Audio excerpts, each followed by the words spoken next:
രണ്ട് കാലിന് സർജറിയുമായി ഇപ്പോൾ കിടക്കുകയാണ്. ഉടനടി തന്നെ എഴുന്നേറ്റ് നടക്കാനാകും. ഇപ്പോൾ ചെറിയ പിച്ച വെച്ച് നടക്കാം. അതല്ലാതെ തന്നെ സർജറി ഉള്ളതുകൊണ്ട് കെട്ടുവിട്ടു പോകാനൊക്കെ സാധ്യത കൂടുതലായതുകൊണ്ടുള്ള ബെഡ് റെസ്റ്റിലാണ് ശ്രുതി ഇപ്പോൾ.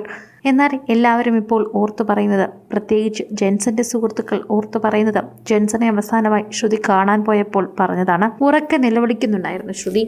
ജെൻസന്റെ കാതിൻ്റെ അടുത്തെത്തി ഞാനും വരും ഇച്ഛായ എന്ന് പറഞ്ഞപ്പോൾ കൂട്ടുകാരെല്ലാവരും ഒരു സമയം കൊണ്ട് നിശബ്ദരായിപ്പോയി. ശ്രുതിയോട് അങ്ങനെ പറയരുതേ എന്ന് പറഞ്ഞ് പിടിച്ചു മാറ്റി. ഒരിക്കലും അത് പറയരുത്.